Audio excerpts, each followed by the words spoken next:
Dear students, welcome to the workshop technology class, chapter first, which is milling, lecture number 3. Let's begin with the column and knee type milling machine, which is also called plain milling machine. This machine is further classified as horizontal, vertical, and universal type. Now, the first is horizontal milling machine. It contains three movements. One is vertical, second is cross, and third is longitudinal. We will see these movements in an animation. And next is construction parts. First is base and column, knee, saddle, table, overarm, spindle, and arbor. First part is base and column.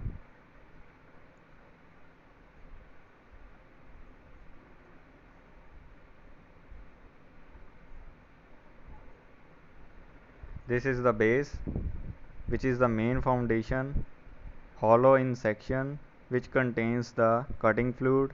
Next is the column, which contains the main driving motor with spindle gears.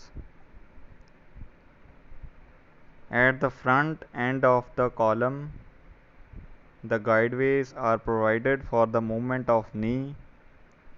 Next is knee. The knee is able to move up and down on a elevated screw. ਜਿਹੜੀ knee ਆ ਉਹ up and down move ਕਰ ਸਕਦੀ ਆ on a elevated screw. Next is table.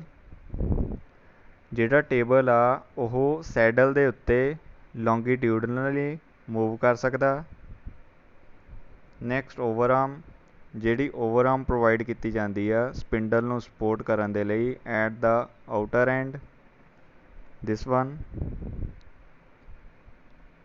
ਜਿਹੜੀ ਓਵਰਆਰਮ ਦੀ ਆਪਾਂ length ਨੂੰ adjust ਕਰ ਸਕਦੇ ਹਾਂ according to the length of the spindle.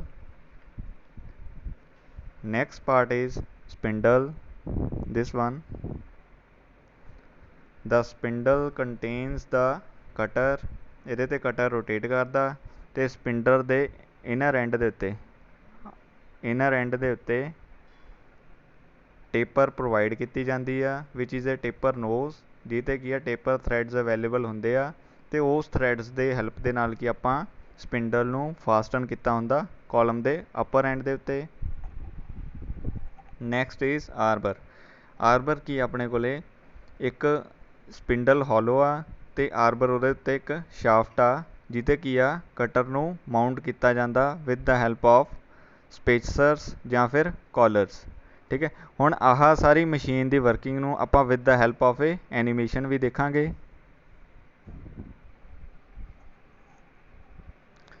First component base. Base ਕੀ ਇੱਕ ਕਾਸਟਿੰਗ ਆ, ਗ੍ਰੇ ਕਾਸਟ ਆਇਰਨ ਦੀ ਬਣੀ ਹੁੰਦੀ ਆ, ਮੇਨ ਫਾਊਂਡੇਸ਼ਨ ਆ।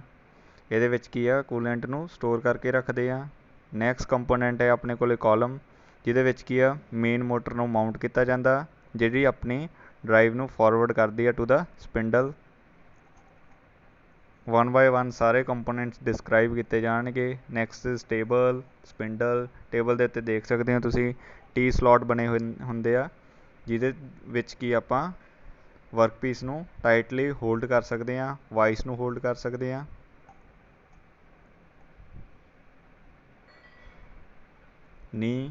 ਨੀ ਐਲੀਵੇਟਡ ਸਕਰੂ 'ਤੇ ਅਪ ਐਂਡ ਡਾਊਨ ਮੂਵ ਕਰ ਸਕਦੀ ਆ।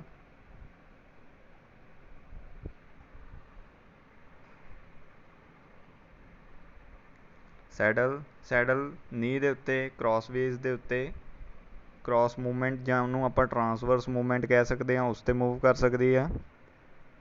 ਨੈਕਸਟ ਟੇਬਲ ਸੈਡਲ ਦੇ ਉੱਤੇ ਲੌਂਗੀਟਿਊਡਨਲ ਕ੍ਰੋਸਵੇਜ਼ ਸਲੋਟਸ ਦਿੱਤੇ ਹੁੰਦੇ ਆ ਉਹਦੇ ਉੱਤੇ ਲੌਂਗੀਟਿਊਡਨਲ ਮੂਵ ਕਰ ਸਕਦੀ ਆ। ਨੈਕਸਟ ਓਵਰਆਰਮ ਕੀ ਆ ਸਪੋਰਟ ਕਰਦੀ ਆ ਆਰਬਰ ਨੂੰ, ਸਪਿੰਡਲ ਨੂੰ।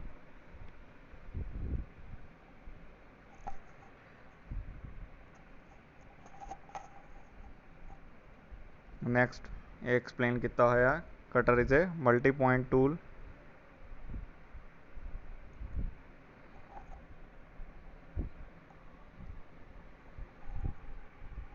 ਸਪਿੰਡਲ ਦੇ ਉੱਤੇ ਕਟਰ ਨੂੰ ਕੀਡ ਕੀਤਾ ਜਾਂਦਾ with the help of a key mount ਕੀਤਾ ਜਾਂਦਾ।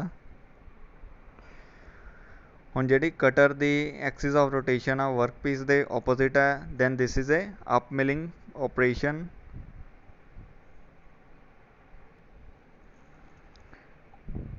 In the animation you watched the working of horizontal milling machine, different components ਤੇ ਉਹਨਾਂ ਦੀ ਕਿਸ ਤਰ੍ਹਾਂ working ਹੁੰਦੀ ਆ। ਤੇ next is the vertical milling machine। vertical milling machine ਦੇ ਵਿੱਚ ਸਾਰੇ component same ਨੇ, ਜਿਵੇਂ ਤੁਸੀਂ ਦੇਖ ਸਕਦੇ ਹੋ, base, knee, saddle, cutter, spindle, but ਇਹਦੇ 'ਚ ਇੱਕ ਹੀ difference ਆ spindle the. the spindle axis is vertical in case of vertical milling machine, but in case of horizontal the axis of spindle is horizontal। ਤੇ ਜੇ ਆਪਣੇ ਕੋਲ spindle ਦੀ Axis change ਆ ਤਾਂ ਮੋਟਰ ਦੀ ਪੋਜੀਸ਼ਨ ਵੀ ਚੇਂਜ ਹੋਊਗੀ। ਜਿਹੜੀ vertical ਆਪਣੇ ਕੋਲ ਮਿਲਿੰਗ ਮਸ਼ੀਨ ਆ ਇਹ 'ਚ ਮੋਟਰ ਕੀ ਆ ਸਪਿੰਡਲ ਦੇ ਉੱਪਰ ਹੀ ਪ੍ਰੋਵਾਈਡ ਕੀਤੀ ਜਾਂਦੀ ਆ, but in case of horizontal motor ਕੀ ਆ at the back end provide ਕੀਤੀ ਜਾਂਦੀ ਆ। Remaining process operation and movements are same,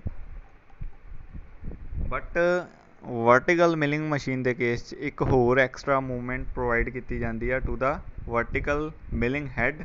ਉਹ ਹੈਗੀ ਆਪਣੇ ਕੋਲੇ ਸਵੀਵਲ ਮੂਵਮੈਂਟ। ਇਸ ਐਕਸਿਸ ਦੇ ਵਿੱਚ ਆਪਣਾ ਹੈਡ ਕੀ ਆ ਸਵੀਵਲ ਕਰ ਸਕਦਾ, ਟਿਲਟ ਕਰ ਸਕਦਾ ਫॉर ਡੂਇੰਗ ਵੇਰੀਅਸ ਆਪਰੇਸ਼ਨ, ਜਿਵੇਂ ਸਲੋਟ ਮਿਲਿੰਗ ਹੋ ਗਿਆ, ਐਂਡ ਮਿਲਿੰਗ ਹੋ ਗਈ। ਉਹ ਆਪਰੇਸ਼ਨਸ ਕੀ ਆ ਅੱਗੇ ਆਪਾਂ ਸਟੱਡੀ ਕਰਾਂਗੇ, ਉਹ ਆਪਾਂ ਵਰਟੀਕਲ ਮਿਲਿੰਗ ਮਸ਼ੀਨ ਦੇ ਉੱਤੇ ਪਰਫੋਰਮ ਕਰ ਸਕਦੇ ਹਾਂ।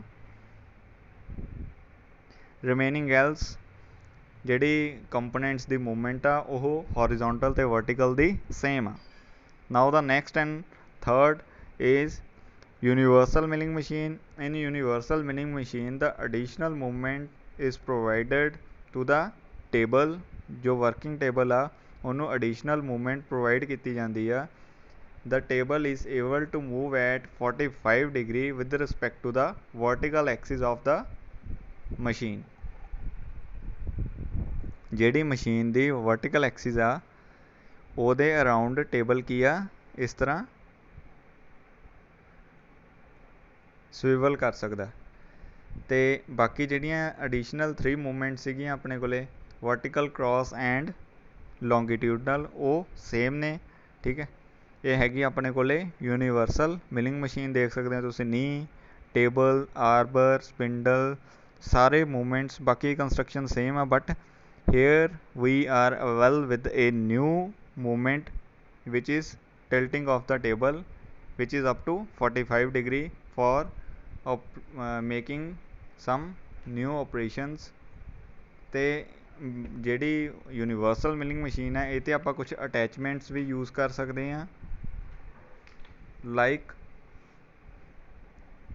ਇੰਡੈਕਸਿੰਗ ਹੈਡ ਹੋ ਗਿਆ। ਵਰਟੀਕਲ ਮਿਲਿੰਗ ਅਟੈਚਮੈਂਟ ਇਹ 'ਤੇ ਆਪਾਂ ਲਾ ਸਕਦੇ ਹਾਂ ਹੋਰੀਜ਼ੋਂਟਲ ਨੂੰ ਉਤਾਰ ਕੇ। ਰੋਟਰੀ ਅਟੈਚਮੈਂਟਸ ਹੁੰਦੀਆਂ ਨੇ, ਸਲੋਟਿੰਗ ਅਟੈਚਮੈਂਟਸ ਹੁੰਦੀਆਂ ਨੇ for making various types of gear like spur, spiral, bevel, twist drills, reamers, milling cutters, ਉਹ ਕੀ ਆ ਬਣਾ ਸਕਦੇ ਹਾਂ। ਠੀਕ ਹੈ, this is all about column and knee type milling machine. ਇਹਦਾ ਕੁਐਸਚਨ ਕੀ ਆ ਬੇਸਿਕਲੀ ਆਪਣੇ ਕੋਲੇ ਫਾਈਨਲ ਐਗਜ਼ਾਮ ਦੇ ਵਿੱਚ ਆ ਜਾਂਦਾ ਵਾ। Thank you.